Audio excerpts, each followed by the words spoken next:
welcome to episode 727 of Longbox Heroes, the Lamborghini of comic book podcasts. Joe and Todd here. Todd, hello, how are you? I'm doing great. I'm ready for the dynamic kickoff of banter of this show and then into comic talk. Two things to start off banter. Yep. One, I'm going to speak very slow this week so that this actually is not a short show. Right.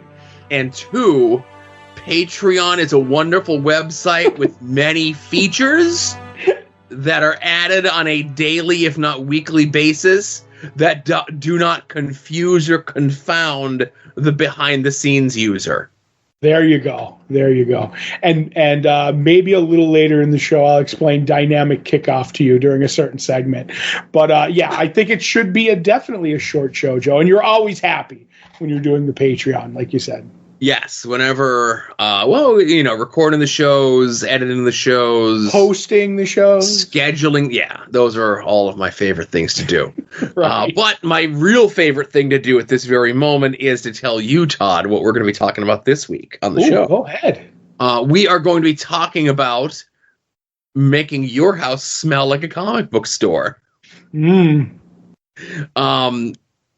the first time in a long time, it's being publicized that a major publisher is having some very significant delays due to the printers.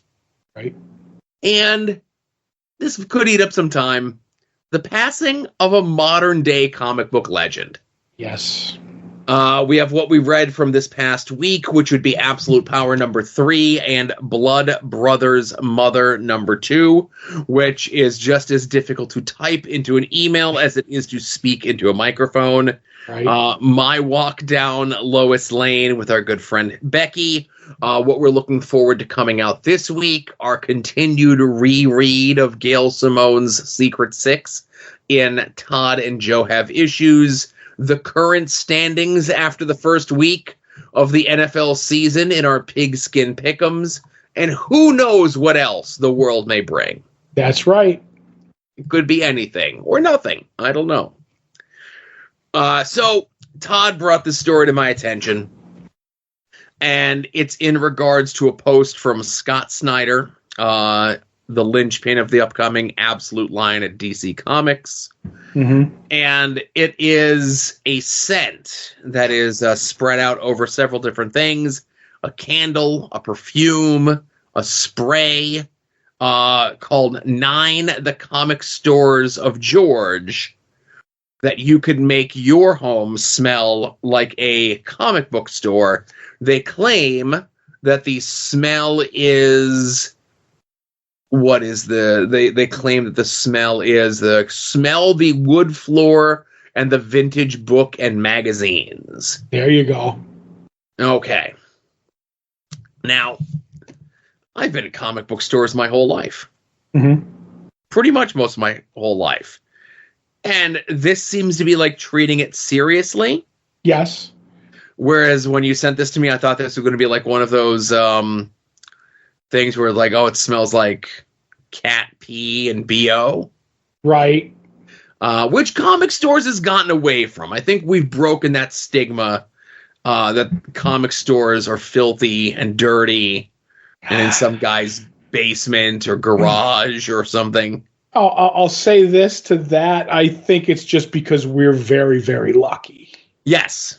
Okay. I mean, I think there are a lot of stereotypical comic shops out there. We just have one of the cleanest, best lit, very open and inviting shops out there. So, but right. It's a European import. Mm-hmm. It's rather expensive. I don't know. You could just get like some old books and comic books in your house for pretty cheap. We'll go to like a dollar bin. Right. Go get a plank of wood and give it like a quick sand.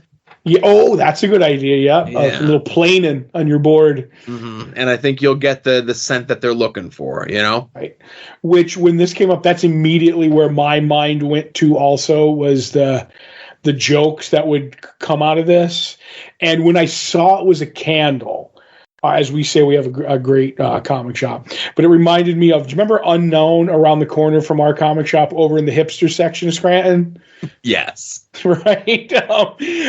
We would go over there, and this was a true story, because they could have bought this candle and made it actually smell like a comic shop, because that was a comic shop that had gaming. And they had a guy there who gamed. And he was gamey, if you will, and they had they had, so, like, I don't remember his name, but it would be like so and so's candle, that when he came to game, you lit that candle up to make the shop smell better. And I was like, oh well, you could have had it smell like a comic shop too back in the day. I really thought that this is where all this was going to go, but I kind of think it's amusing now with the way it is, and I kind of want to get the scent regardless to see what it's actually like. There may be a recent acquisition in my future. Well, like I said, it's an import. It's in euros. It looks expensive, so good luck. I've spent more on less. Now, I'd mentioned about some shortages. An Image here in the last and again, we're 1 week into September books, but a bunch of their books, due to shortages at the printer, are being delayed. Now, for the most part, it's like second, third, and fourth printings or variant covers of stuff. Right. But the big, and there are a couple, cover A's of stuff, as they say, the main cover of a lot of things that are being delayed by this. And that's not just this week, but it's like next week as well. So if your comic store gets their books through Lunar, there's a lot of stuff that might be late. The main ones, like I said, would be Transformers this week, if you're looking for cover A. Moon Man, which looks like all covers of that. Rifters, which is all covers of that. The new Spawn Violator miniseries, all covers of that. And yeah, that's it. But everything else is like second printings, third printings, and all the multiple variant covers, which is good that it's not everything. Right. And if you're going to have that problem, have it. Like, if you have to move stuff around, move cover A's and new stuff to the front of the line. Yeah. Because like second and third printings, I get it. You want the people to be able to buy the next issue. But they can wait. You know what I mean? Like, they'll be available. Those people who are going to try that are going to missed out on the first one, so they're going to get the second or third, so they're going to get it anyway. You want to keep those newer, like, first issues out there. But it's weird to see. I'm wondering if we're having another, backups at the printers or paper shortages. Like, we'll see, I know we experienced it, when they first started coming back to print books after the pandemic, I remember. Yep. And then before that was a long time, but this seems very isolated, very specific. With this month's stuff from Image, let's hope it's not the beginning of more delays and stuff like that. And as you mentioned, Image is handling it the best way they possibly can. They're aware of it. They're letting retailers know. And I think Lunar has said specifically, like with this week, Transformers coming out, the cover A is not there, but all the other ones are. And they said in the little release that they sent out to retailers is like, we're going to get what is missed from this week out to you as soon as possible. So like, you'll be getting another shipment once these come off the printer. So, like I said, double check with your store. If you get an Image books over the next 2-3 weeks and you're getting the non-A, non-main covers of stuff, you might have to wait an extra week is all. Right. Lastly, and definitely not leastly, this came through to me as I was just sitting around. I actually got DM'd by a couple people about this, and then I went and I checked online, and we were chatting a little bit about it. But I would say world famous comic book artist John Cassaday passed away yesterday. Yes, or at least we were notified of his passing yesterday. And again, I'm just looking at this. Who's 52, admitted to the ICU at Mount Sinai last week, and his sister took to social media and said, "My little brother passed away, 6:51 Texas time yesterday, Monday. As we record this, please keep him and my mother in your thoughts and prayers." John Cassaday was awesome. An amazing artist, man. Amazing. Yeah. Whether it be, I think the thing that most folks, and so I said at the beginning of the show, a modern legend in comics, as he is somebody who has been in the comic industry less than 30 years. So, that would be modern. He's not somebody who cut his teeth in the mid to late 80s and then kicked around like during the boom. I think like his first published work was like 96 or 97. So we're going to be coming up upon it on previewing the past year, in the next couple of years, right? Right. So we're going to, his art from the Warren Ellis book Planetary. His art from the Joss Whedon Astonishing X-Men, which I think we've talked about recently in the past when we talked about like the last time that we read an X book. And I know that we've privately talked about it with friends just in the last couple of weeks. And like Joss Whedon's name on that book was one thing, but if it does not have that John Cassaday art, it's a different book. Yep. And then the Jason Aaron Star Wars book. He did like the first, 2 years of that, I think? No, first 6 issues. Okay, first 6 issues. First 6 issues, but that was a strong first 6 issues to get that book off the ground. Right. And he was a guy that comic books, specifically Marvel, he didn't have a ton of DC work, but he was somebody that Marvel used to launch books for the better part of the last 20 years. And to see the outpouring from industry legends, like legitimate legends, modern day legends, whatever it is, from Mark Waid, talking about discovering him, kind of, sort of, right? Right. Jason Aaron talking about them going to Skywalker Ranch to look through like old books and manuals so that they could have reference for the Star Wars comic. And then I don't know if you saw his social media, but Jimmy Palmiotti, I guess, was really good friends with him because, again, he is a guy born and raised in Texas, but he lived in New York, and that was Jimmy Palmiotti's stomping grounds in the late 90s, early 2000s. And over the last day or so, Jimmy Palmiotti put up so many candid shots of them just hanging out at bars, at conventions, being goofballs, Right. Yep. And, you talk about a lot of time we talk about the work that a person does, but you sometimes forget who that person is and what that person's impact was, not only on their family, but also on their friends. And a lot of times they're friends with those people in the industry. And it was good to see so many people come out positively about their experiences with him. Mark Waid telling the story about how John Cassaday was the rare hot comic book person. Yeah. I don't know if you saw that story. No, I didn't, but I know kind of what you're talking about. So just Mark Waid posted up on his Facebook, but the long and the short of it was he says that they were at a convention and they were at the bar afterwards. They were hanging out, and at the convention bar, Michael Rosenbaum walked in. And when Michael Rosenbaum walked in, every woman turned. Every eye followed Michael Rosenbaum. Any man in the bar was now holding 2 drinks as every woman rushed to him, to Michael Rosenbaum. Mark Waid says, I turned to John and said, now you know how we feel when you enter a room. That's pretty good. Yeah. But yeah, like I said, take go check your favorite creator stuff, of course. Like I said, definitely go check Jimmy Palmiotti's social media just because he was putting up a ton of pictures and you could tell that there was a closeness there. Now, you had also posted in the Discord a story about John Cassaday from about a year or so ago. Right. In regards to a cover that he did for an X-Men book. Yeah, it was X-Force to be exact. Okay. So, and I'll say this, and I'm just stating a fact. I didn't know it was John Cassaday's art unless you told me it was John Cassaday's art. Right.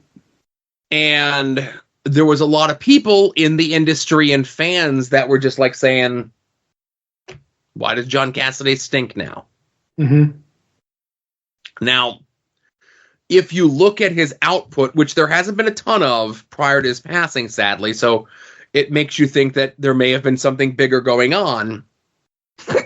But if you look at the variant covers that he did, or the covers that he was mostly doing in 2022 and 23, they were pretty much the same layout, right? Right. Where it was a character's head in the background and another character full body shot in the foreground, right? Mm-hmm. Whether it be a Planet of the Apes variant for Marvel, or this X cover, or a couple other things that were more or less the same layout.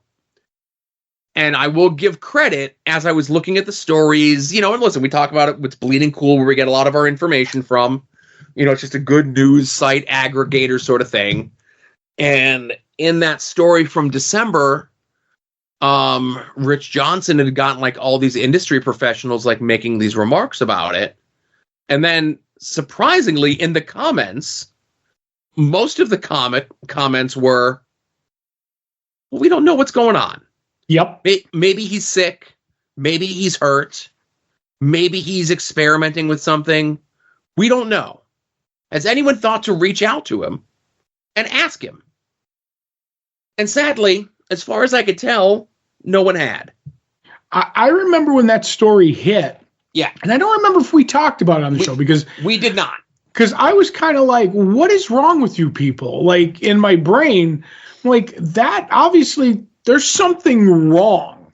Do you know what I mean? Like, you just don't, at 50 years old, and I didn't know he passed away 52, because that was only March of this year that book came out. Right. It was solicited in December, came out in March of 2024. But yes, you're talking less than a year ago. Right. So he's in his 50s. I'm like, you just don't lose your ability to draw like that unless your hand goes or your eyes go. Do you know what I mean? Like, something. I'm like, how did one of the great, and I'm not belittling them, you know what I mean? Like, how does one of this happen? And I'm like, nobody's asking this question. You're all just going to bag on how bad it looks. Like, there's something wrong here. And then when it happened, when I got the news, like, immediately my brain went to that, and I didn't even think it was as close as it was. Do you know what I mean? I thought it was the beginning of 2023, maybe. And I was like, I bet nobody's going to bring this up again. Nobody, you know what I mean? Because they don't want to look like jerks. But I feel he may have been sick, but that's all speculation. But yeah, so I don't know, just a big fan of his, Right. And then lastly, one of his first published pieces was a Captain comic book mascot-y thing at Midtown Comics. Right. They turned into like a giant, like 3-dimensional sign that still hangs there to this day. That was one of his first paid gigs as a comic book artist. That's fantastic. Yeah. I'll say, like, because like you talked about him doing a lot at Marvel, like, obviously it was kind of Wildstorm too, but Planetary. He did 27 issues of Planetary, so good. But the thing that I know him from, like, that I love him the most from, is he did 2 years worth of covers on the guy's name was Brett Matthews, I think, who wrote Lone Ranger for 2 years. And then that's like all he ever did in comics. And then he went off to like TV or movies or something like that. But that Lone Ranger book was amazing. And he did the covers. And Joe, I almost like tried to get another line of credit on my house and get some of those covers, because they were absolutely amazing. And I actually sold young Josh at our comic shop on the omnibus, because I told him, it was like, oh, John Cassaday covers, and then blah, blah, blah, it's really good. And a couple other people chimed up and were like, yeah, it's amazing. And then he did like a mini series and maybe a one shot called Desperados with a writer, which was a Western. I was like, I love this guy. And every time I met him, he always had the sign like, no, and I mean, this was way before, like, years ago. So he wasn't, if he was sick, whatever. But it was like, no sketching at the table. I do not do sketching. And all I wanted back then, when I was still in the art game, was a Lone Ranger by him. And I was always afraid to ask, because the signs waved me off. Where I have some friends who are like, no guts, no glory. You know what I mean? Yeah. But I'm like, I kind of go by what, I kind of respect those signs. And that's my one lament. One of my few laments when it comes to the art collecting is that I never got a John Cassaday Lone Ranger. Right. The book Desperados that you're talking about was written by a guy, Jeff Marriott. Yes. Okay. I couldn't think of it off the top of my head. Yeah. And And then, did that Jeff Marriott guy, because that was one of the first things published that John Cassaday did for that book. And Jeff put a story up that John Cassaday, on behalf of Jeff, when he was working on Astonishing X-Men, was trying to sell Joss Whedon on Desperados to get made into something in Hollywood. Right. And it's not like Jeff's like, I didn't put him up to it or anything else like that. But of all the things that he's like, that John could have pushed that he was working on, like his own creator-owned book, Planetary, he decided, no, I'm going to push this other thing. Yep. And it's just, it's sad to see someone like this go, to see so many comic book professionals speaking so kindly and fondly of him. And I don't know, if you're unfamiliar with John Cassaday's work, we mentioned a bunch of stuff. The big heavy hitters, Planetary, Star Wars, Astonishing X-Men. Mm-hmm. Iconic designs, beautiful art. Just, again, as we mentioned, Marvel used him to launch their biggest franchises with their biggest name creators. Yep. And they just didn't put anyone on that, Mm-hmm. So again, thoughts and everything else with his family, and hopefully they're able to deal with this loss, Mm-hmm. So there's no big conventions this weekend. There are conventions, but it seems as though the industry professionals decided to take the week off. Another one of the other conventions is a Revenge of the Nerds thing. Lots of wrestling folks out this weekend. Mm-hmm. But we don't talk about that on this show, right? No, that's the other shows. That's right. So while you're not going to any conventions this weekend, be sure to check out the soon-to-be-named network at soon-to-be-named-network.tumblr.com. Anytime any of the shows in the soon-to-be-named network go live, of course you can find them at their own individual sites. Of course you could find them through the podcatcher of your choice, but the one-stop handy-dandy resource to get all the shows is soon-to-be-named-network.tumblr.com, and that includes, of course, this show that you're listening to right now, Longbox Heroes, also Longbox Heroes After Dark, Puzzle Warriors 3, Profane Arguments, Porch Talk, Wings on Wings, We Need Wrestling, Final Wrestling Place, and At Odds with Wrestling. There hasn't been an episode of Hayabusse's Speed in a while. When there's an episode, that's the boutique show. That's now fallen into the No Chance in Helmet category. Yeah, it's a sad day, but there it is. It certainly is. And be sure to check out our friends in and around the internet and the stuff that they're up to. Go check out Mike Sterling's blog over at progressiveruin.com. Go check out our friend Kevin's blog over at hellionsteam.com. Be sure to check out Rick Williams' The Chop Shop over at freekaratechops.storeenvy.com. Check out Jason Sandberg's Jupiter, which is still available to purchase through his Indiegogo site. Just like Chris Runt's Battle Monsters, his own self-published comic, over at fortressofcomicnews.com. Speaking of self-published comics, our good friend Davey of the band Cave People, who has been a gadabout town, traveling all around the greater Northeast and East Coast quite a bit this week. I don't know what he's up to, but you could support him on his ventures and journeys by purchasing his self-published comics over at cavedomaincomics.com. And if you do not have a comic book store in your area, or you do not have a good comic book store in your area, let our store be your store. Comics on the Green. I have the Facebook page linked up there. Dave and the crew is going to put up pictures when the new releases come in, when the final order cutoff dates are for the latest and greatest and hottest books that are coming out, so you don't miss out. And if you don't want to miss out, you could sign up for their mail order subscription service, get your books sent to you weekly, bi-weekly, or monthly. And if you do, there's a chance that you can get a sketch on the package from our good friend Beckie, who we're going to turn things over to now for My Walk Down Lois Lane. Welcome back to My Walk Down Lois Lane. Let's do one more from 1963's annual number 2. This was originally from Lois Lane 14 in 1960. I wanted to cover this one because Superman is a big jerk and it makes me mad, so let's dive in. Lois is jealous that Superman is taking pictures with, and I quote, gorgeous hussies, and she storms off back to her apartment. The gorgeous hussies in question are winners of a talent show that Superman was asked to judge, and Lois is supposed to be there to report on it, but jealousy's not rational. Unknown to Lois, Linda Lee, aka Supergirl, is watching Lois cry into her pillow and hatches a plan.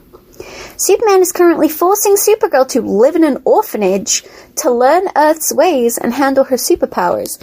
So Linda thinks that if Superman and Lois marry, they can adopt her and be her parents.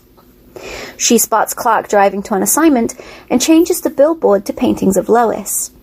As he drives around to figure out why Lois is advertising kitchenware, Linda blows the paint off, exposing the original ads and making Clark think that he might be in love with Lois because he's constantly thinking about her. He calls Lois and asks her out for a date on Perry's pleasure schooner. That's really in there. And the two meet so Lois can cook him dinner. She tells Superman she's not the best cook, but fear not. Supergirl has snuck into the kitchen and fixed up the dishes using the skills that she picked up from the orphanage.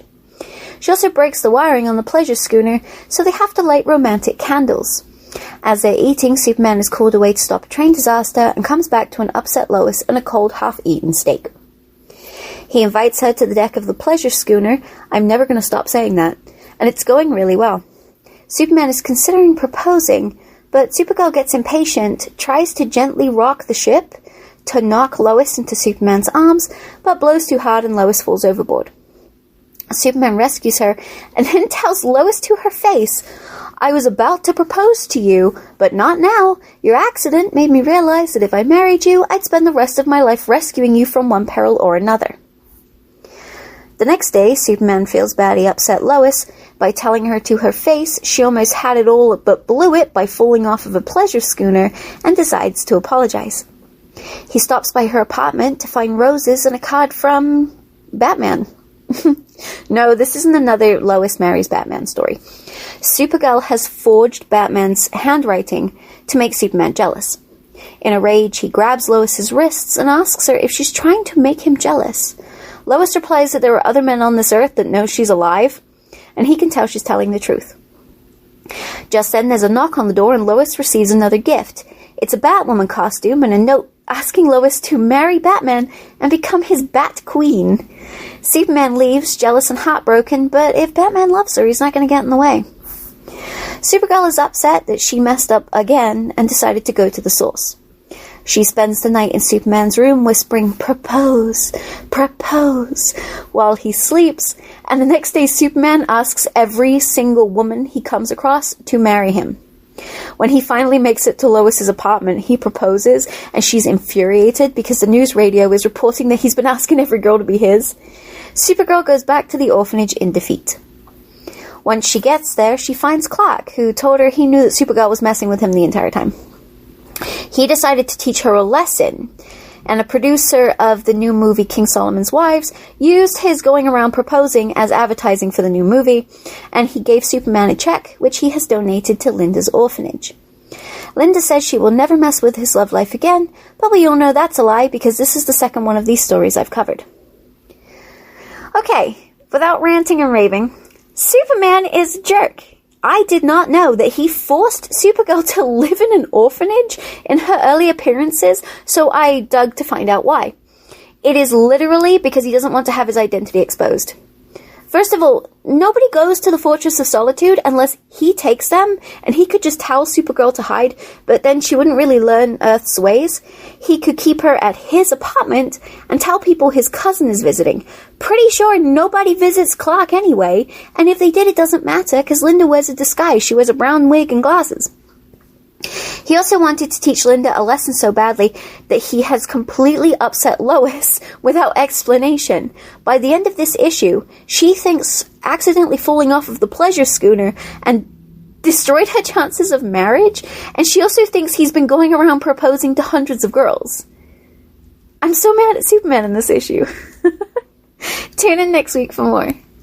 Thank you very much, Becky. And while she focused on this story because Superman is a jerk, this feels more like more Supergirl lore that I'm unaware of. Right. Like, I forgot or didn't remember or never knew that this era's Supergirl's name was Linda Lee. That I knew. I just always thought it was whatever her name is. Kara L. Yeah. No, that was her. That was like her street name, kind of a deal. Was like her, like how Superman is Kal El, she's Kara El. Right, I think so. Her name is like Kara. How Clark Kent is to Superman. I never knew Linda Lee, or I forgot that was a thing. Right. Right. The only reason I kind of knew that was because of the Peter David run that came later with Gary Frank and everything. Yeah. They kind of brought, and she was Linda Lee, like, I'm trying to remember if she was Linda Lee there because she was a student and stuff like that. And then they even brought in, during that run, they never mentioned her, or Crisis, and Peter David brought pre-Crisis Supergirl in. And that Linda Lee that he created went back to, like, take her place, to, like, I'm going to go die in Crisis. And that was reverted. It was really cool. But that's how I know all my lore, because he kind of tried to absorb what was in the Silver Age, but modernize it, if that makes any sense, because he was great at that. But yeah, I did not know she was an orphan, but because Superman made her go there to learn things and not ruin his secret identity, I was like, I don't know. I don't think he was a jerk so much as he was smart. He's like, I'm going to show you how bad things can be, so you'll help people. It was a learning experience, Joe. A learning experience. No. And I also did not know that Perry White had a pleasure schooner. If I had bet the under on how many times she was going to say it, I would have lost. But I did not know. That sounds like Perry would hang out with some people we know, Joe. That's all I'm going to say. All right. A little sketchy, that boat action he's got going on. So thank you again, of course, as always, Becky, for your contributions here to the show. Let's get into what we read from this past week. Todd, where would you like to begin? I'm going to start with the easy to say The Blood Brothers' Mother by Brian Azzarello with art by Eduardo Riso.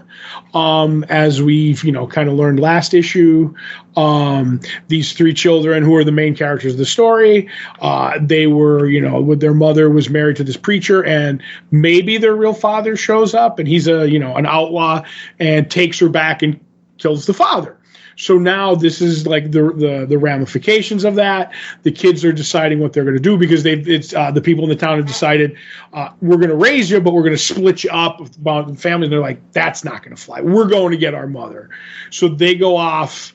They end up leaving with a horse through a series of events that they get. They're like, we trade all our worldly possessions into this horse, and they leave. And through a series of events, they meet another younger, like, I wouldn't say a kid, but closer to their age. And he's going to teach them the ropes.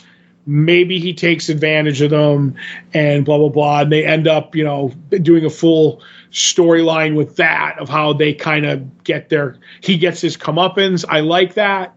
And then we find out as they're going, like, they're really not equipped to go across the Old West to find their mother and battle this outlaw. And it's immediately apparent as this goes on. And we find out that maybe they're going to get another mentor, and how the outlaws with their mother we may hook up, because we kind of see the job that they're undertaking may bring them in direct line with this. This is beautiful artwork. I love it. If I wasn't out of the art game, there'd be a page out of here that I would be going for. But I loved it, and I loved, like, a lot of the dialogue, very Western-y. And one of the things that I loved that they did was they explained, because this character, this younger character who kind of screws them over, steals their horse, and they go into why horse thievery was a hanging offense back in the day. Yes. And I was like, I really love it, because people don't say it, like, because he steals their horse and leaves them to die, like, in the dead, they're in the middle of nowhere. Like, it's not like today where you can get an Uber. You know what I mean? So they like, these people find them, like these sheriffs and stuff. They find them, these rangers, and they're like, well, what are you going to do with this person? Like, we're going to hang him. And he's like, well, why? He goes, because you almost died out there. If someone steals a horse, like, that's most likely it's either your livelihood or your only way out of the wilderness. So it's a very big offense. And I'm like, yeah, because everybody throws that line away in Westerns or whatever. And I'm like, it's very logical and here. And once again, this book was tailor-made for me. I'm absolutely loving it, you know? Now, I can only attack this book from a technical standpoint in that, are you okay with the time in between issues? Okay, normally I wouldn't be. But this issue was so good and so like basically giving you, like, just parceling out the story enough that I'm all caught up to speed on it. You know what I mean? Like, the only problem with this book, and I do think it would have been the same problem if it came out a month ago, was because all these characters have regular cowboy names and, like, the looks of them, if you get my meaning. Like, the Outlaws, it's like who's who and what's names. You know what I mean? And the young kids, like, there's Daniel and I think Samuel, and the one kid has a regular name, but they call him Rabbit. So when they're saying each other's names, I have to figure out who's they're talking to for a second. And then once I get into it in the issue, it's second nature. But I feel like if there's going to be a gap between 2 and 3 again, I'm going to have to relearn all the characters, if that makes any sense. Right. Now, the other thing, of course, is that, you know, there is time in between these issues, but they are larger issues. They're not your standard 22-page comics. They're essentially like a double comic. Right. And they're oversized, too. Like more of a magazine size than a regular, like the Black Label size. Right. And just to kind of put things into perspective, it was 4 months since this issue, the first issue, came out, right? Right. So, you know, obviously you're waiting for quality, you're paying for quality, but it's a larger book. And isn't it larger than a normal comic book size book too? Yeah, that's what I was saying. It's oversized in the dimensions like a Black Label book. And it just doesn't fit in a magazine bag, which infuriates me. Right.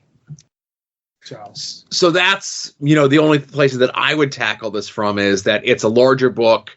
It's a larger book in that it's physically larger. Mm-hmm. It's essentially a double issue that comes out once every 4 months so far.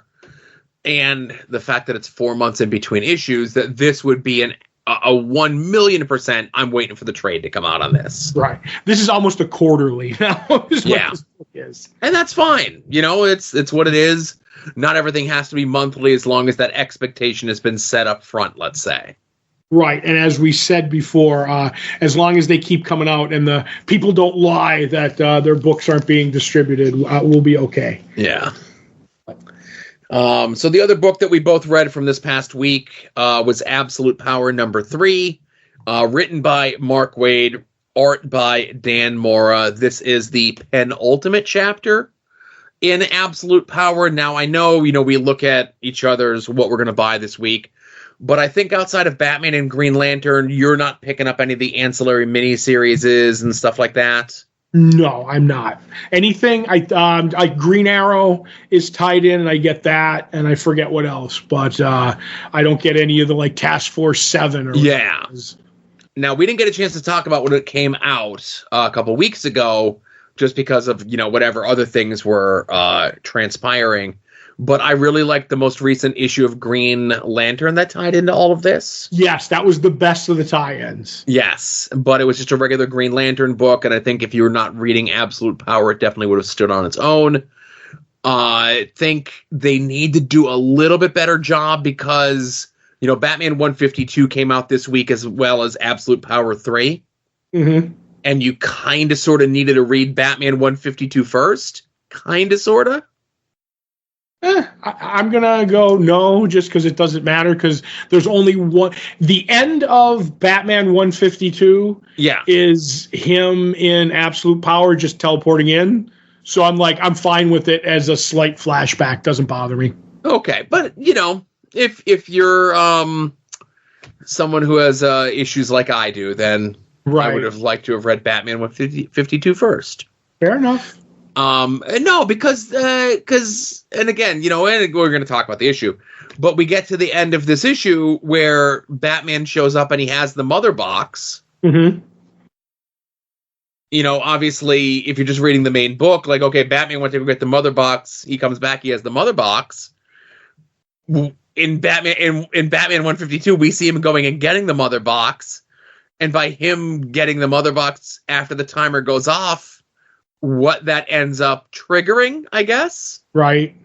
Which I think we all knew anyway was going to happen, but it was a really cool scene in Batman 152, which we're talking about a little bit more than we are actually about Absolute Power. But I liked Absolute Power number 3. I love Mark Waid's handling of Dick Grayson in this. Of all the things, there's a lot of stuff that's really good, but the bit where he stands up to Big Barda is great. Mm-hmm.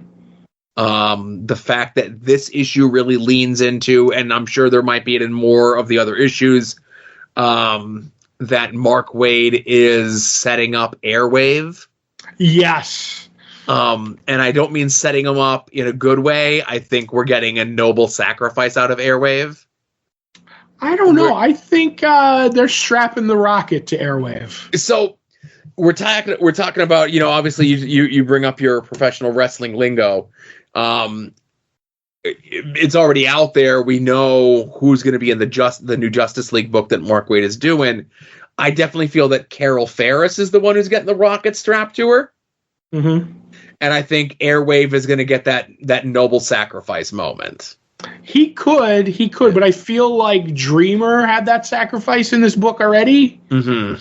I feel, I don't know because we stay away from the solicits.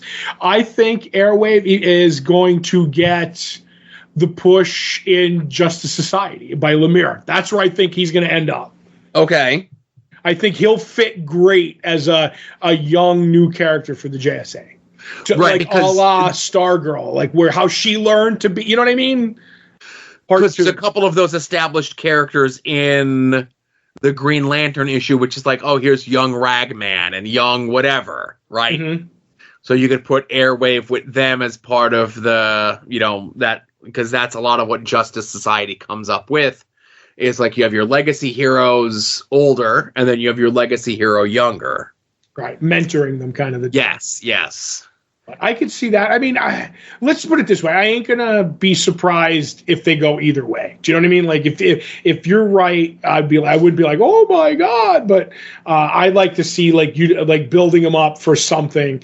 Because I'm kind of tired of the third-rate characters being built up for cannon fodder. You know what I mean? I think there's so much potential in these third and fourth string characters.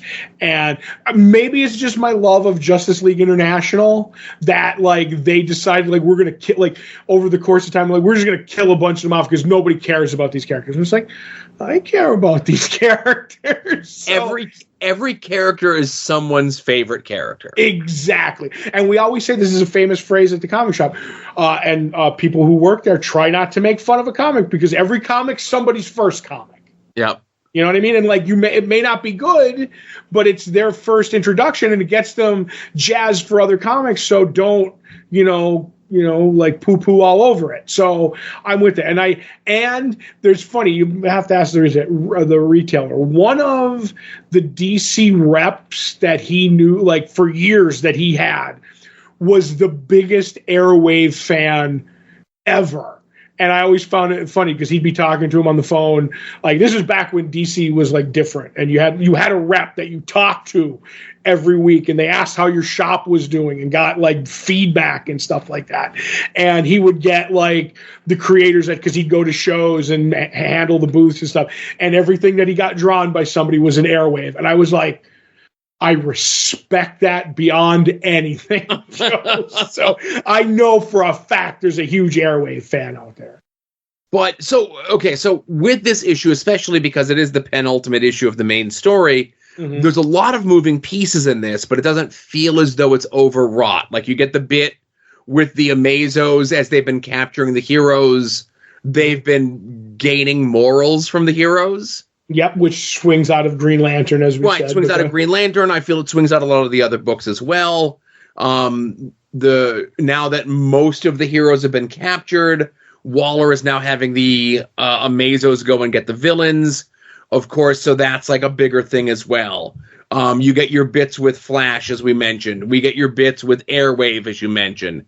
And then you get the big secret plan that Mr. Terrific couldn't tell anyone about because, who knows if they have telepaths or whatever it is. And then we go back to that absolute power ground zero of the characters that were set up there, like Dreamer and the time travel guy, whose name escapes me right now. Right. His last name is Star. I know that much. But. Right. So, like I said, it feels as though there's a lot going on. But and then Superman's relationship with Jonathan, his son. Right, because they were using him to get at them. Right, and it's as strange as it sounds, Superman, Jonathan, that's a big piece of what this story has been about. But it's all been happening in these pages and not so much in Superman's own title, which I thought was an interesting way to take that as well. Right. I did like, because I know we're off on, once again, the side book, Superman with Zatanna, of all characters, going to find magic to help them out, the guy who's the weakest from it. That was a fun romp. And to see the Oblivion Bar and stuff like that, the crossovers have been fun, but I get what you're saying. Yeah, so there's been a lot of really good ideas in all of this, but at no point during any of this did I think that the real heroes were going to lose. And especially before issue 2 even came out, we knew what the end all to this was going to be, which was the split, the schism, the two universes, essentially. What, you didn't think they were actually going to take the powers away for eternity, Joe? That would have been an interesting angle, even if you just did it in the books for a year. Right. There's no way.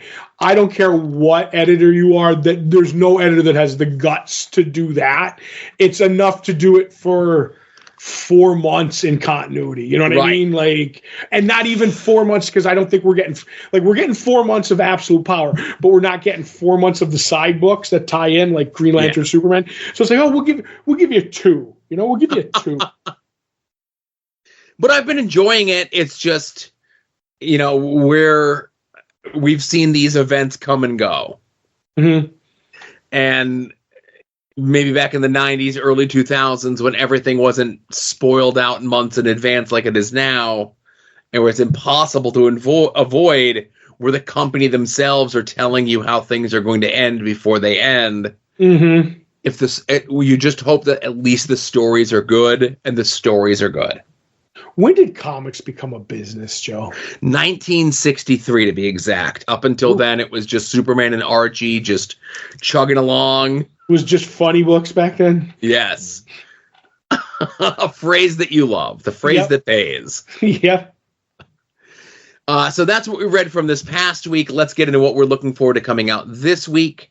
If you head over to longboxheroes.com, every Tuesday around noon, we put up the poll post, which is a link to all the books that are coming out this week. Whether you get your books in print, whether you get them digitally, whether you get them sent to your home, however it is, you get your books, be forewarned, be forearmed, know what's coming out this week. Todd and I attempt to guess what the other is most looking forward to coming out this week. Todd is currently in the lead over me with one correct guess.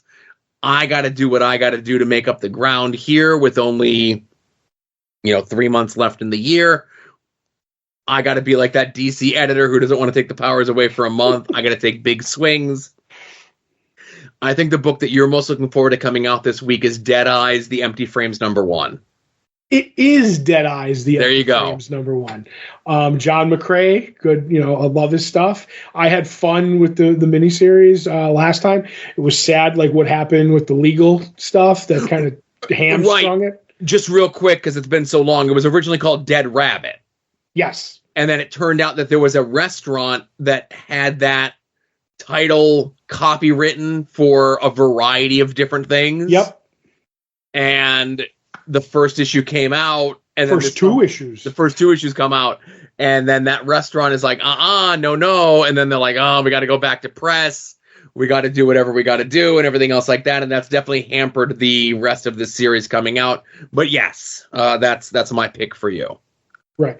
I'm looking over your issues. Is it Uncanny X-Men numero 2? It is. Cool. I will tell you this, though, also, because Teenage Mutant Ninja Turtles could have been in there. That was my coin flip for you this week. Right. Ask for the Michelangelo mask pin, Joe. Oh, okay, good. I have my Raphael one here. You know me and pins, Todd. Yes, you're the pin pal on this show, Joe.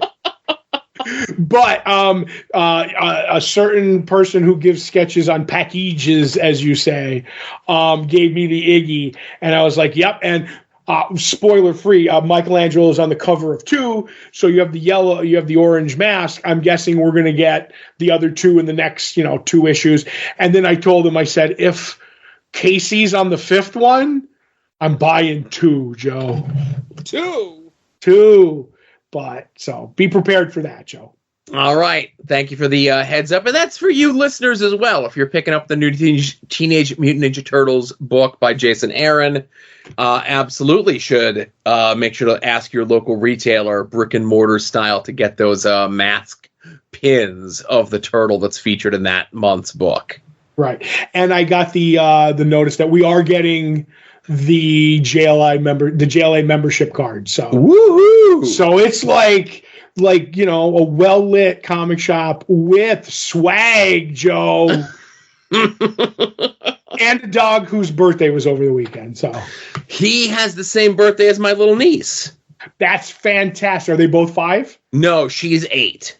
Oh, she's got the lead on him. That's right. But I went in. I didn't get him any gifts this year because he has too much stuff. I gave him belly rubs and I threw the ball for him. So I'm okay in his book, Joe. There you go. So, hey, while you're over at longboxheroes.com, of course, be sure to check out past episodes of this show, past episodes of Longbox Heroes After Dark, and, of course, our current ongoing reread of Gail Simone's Secret Six in Todd and Joe Have Issues. This week, we are talking about issue 19, which is the beginning of a new story arc. And I know you have some things that you want to say about this. I'm going to give this one just the real quick, broad strokes, in that the Six, of course, are on a mission to infiltrate what had happened to the son of a very wealthy man by the name of McQuarrie. They find out he was killed. They come back with that information, but the millionaire is not done playing with the Six yet, because he has sent his goons out to go and abscond with Catman's son, and then they call Catman while they're in the office of the billionaire, I would say, because there's a big difference between a million and a billion, and essentially says, we will give your son 1 year of uninterrupted life for every member of your team that you kill in the next 5 minutes.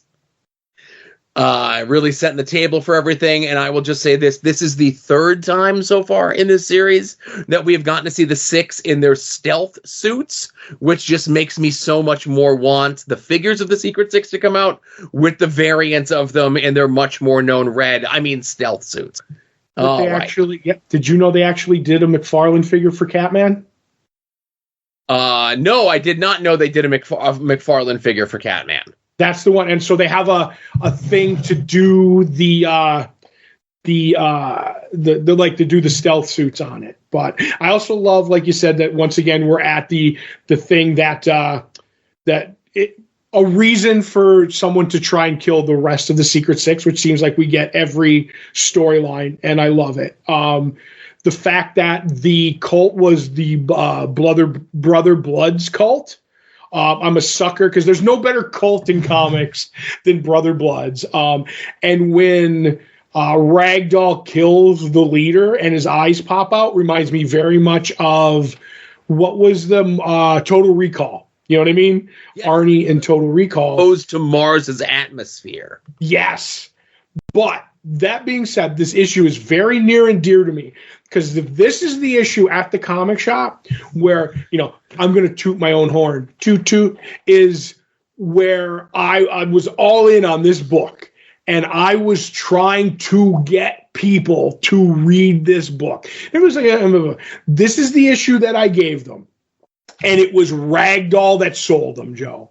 And it's a certain scene, and like I said, we don't try to read all that stuff, but Ragdoll's very weird in this one. He was like, they're like, what's with you? And he's like, I was thinking what it's like to be abandoned and tortured and abused and forgotten. When your life is so worthless that your only degraded value to anyone is when your pain gives them amusement, and the person entrusted to take care of you for you sees you as more disposable than a used tissue. But then I thought, I wondered what it's like to beep a butterfly. Joe, that line, the butterfly line, sold 8 people on this book. I was like the best salesman on this for that 1 month. And that made them go get this, finish the run, and go back and get the issues before it. All like the Villains United and everything. Will always have a special place in my heart, if that makes any sense. Yeah, that's definitely a log line, a line that grabs you if you're and luckily it comes within like the first 2 pages of the book. It's literally on the first page. Right. So again, I can't imagine if someone is trying to sell you on this book and you read that first page, you know immediately if you're in or out. Right. That's like, you're like, this is, the feel of this book. And then as you go down it gives you a good bit of all the characters, like Bane defended Scandal, like when somebody badmouth, like all of it. And then at the end, you're like, oh, like this team I've just come into contact already. There's strife. You know what I mean? It's like someone's been offered to kill the rest of them. What is going on here? And that's what everybody said to me. It was like all of it. And Califuri's art was like crisp and beautiful all through this. Maybe my favorite issue just for that. So.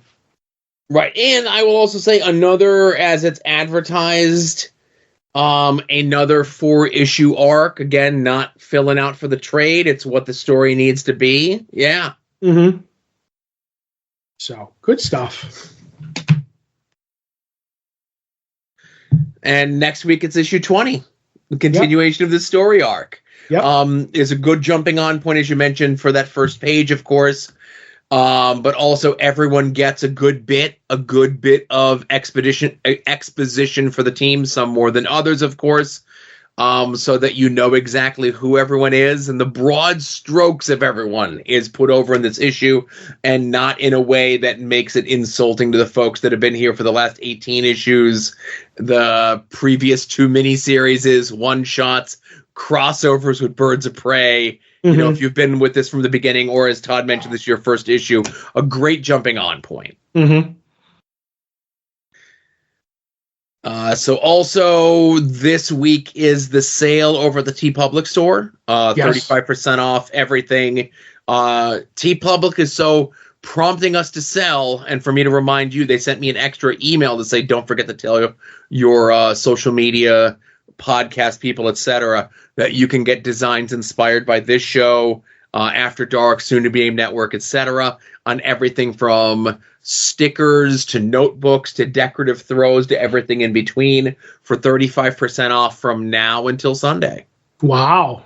Yes. And the first week of the NFL season is in the books, Todd. Right. And everything is exactly as it should be. Out of the 51 people that we have signed up for this, I'm in 45th place. There you go. And I think you're in 35th place, right? Yeah, I'm 12-4, while the leaders are 15-1, 14-2. I made some bold choices, and I always got to talk myself out of making bold choices in the first week. You just go like with your gut, like you're like, maybe pick one upset, possibly 2. I went hog wild on the upsets, and it kind of bit me. So I wasn't a fan of it. But that being said, it makes me hunker down and realize that I can't goof around. I need to tighten my helmet and get straight with this game, Joe. Well, you keep analyzing and stressing over your picks, and I just never look at them again. What? So all your picks are in, right? Yeah, they were done a month ago. Good. I'm glad. I've locked because the season started. I've locked the group, so there's no more going in and out. And they say that, like, even when I do it, they're like, you should kind of do that because you can have multiple accounts. Yes. And you could do different picks with your different accounts and name them all the same thing and then swap them in and out by how they're doing. So I'm like, none of that. So no one can say collusion or whatever. It's just, it's done. It's locked. So no more ins or outs. It's a ride or die till the end, you know? Yes. So, and I did get to go out for football this week and see the new dynamic kickoff in action. I don't think that word means what they think it means. Dynamic. So what do they put like CGI effects on it or something? What do they do? No, it's the most dangerous play in football is the kickoff, because when you kick the football, you're like, they're at their 20, you're at your 20 kind of a deal. It might not be the actual yardage, but you get my meaning. And then you both get up ahead of steam and run at each other. Mm-hmm. So now you're running at, like, some of these guys get up to like the mile per hour that they get up to, and then they smash into each other. So people were getting busted up, and they were, I'm doing air quotes, worried about their health, even though they make them play 17 games a year and keep adding more, but they're worried about their health. But they did this dynamic kickoff where to keep them from having touchbacks, they put the CGI on the screen. They're like, you want to drop the football in here, and if it goes here, then, you know, you can run it back. But if it goes in the end zone, you bring it out to the third. Like, they've really convoluted the rule to that. It was very simple before. Now I need like an abacus to figure out what yard line they're going to be on. And I don't like it, but they keep calling it the new dynamic kickoff, and I just laugh. I'm like, it's not dynamic. It's all right, but it's not dynamic. Well, they're trying. You know, football is the NFL, football specifically, is a dying brand. They got to do what they can to get the TikTok generation involved with this, I guess. Right? That's what they need. 3-hour games? Come on. The TikTok people, you can't last more than 48 seconds, and then you got to switch to something else. That's what the red zone is for the TikTok people, where they jump from game to game to whoever's about to score. It keeps the young minds alert. Right. And hey, don't forget, sign up for our Patreon, patreon.com/longboxheroes. I mentioned the eBay click through. They sent me an email like 2 weeks ago saying that their processing is having issues with getting a payment to us. Right. So until I get my payment, I don't know, buy stuff through our eBay thing or don't, whatever. Mm-hmm.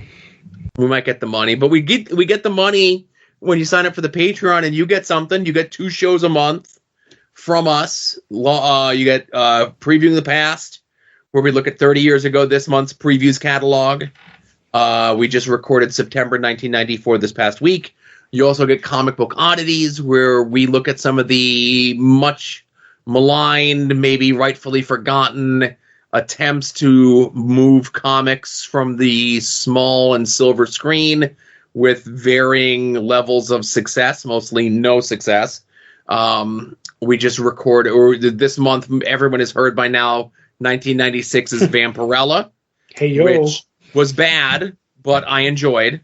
Mm-hmm. Visually stunning, though. Yes, a visually stunning film, tour de force performance from Roger Daltrey. I didn't even know he was a singer.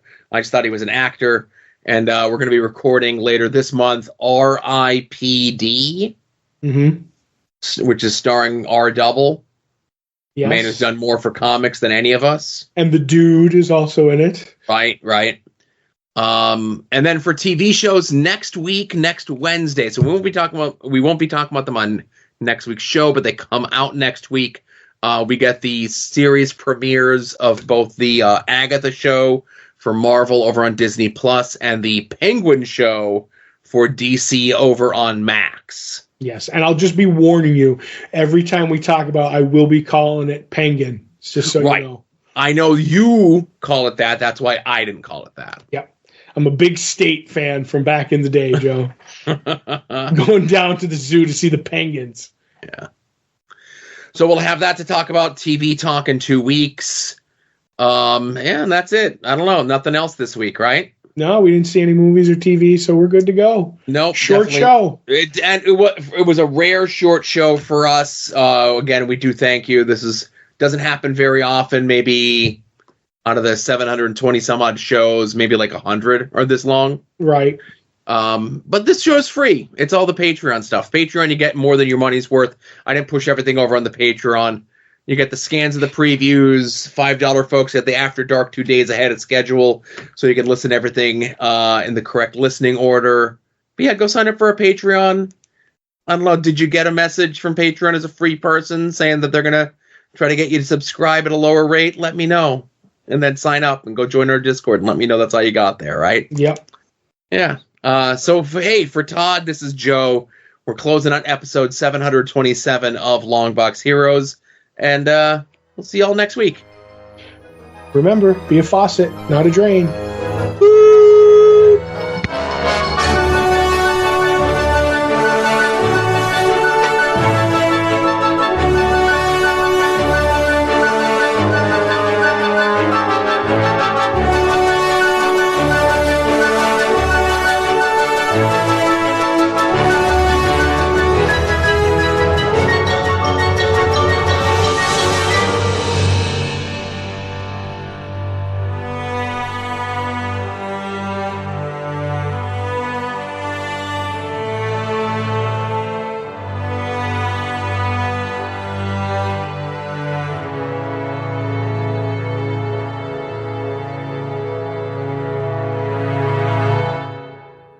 You're listening to the soon-to-be-named network, the Lamborghini of podcast networks. The Rob is a Longbox hero. The Rob is a Longbox hero. He gives us five stars.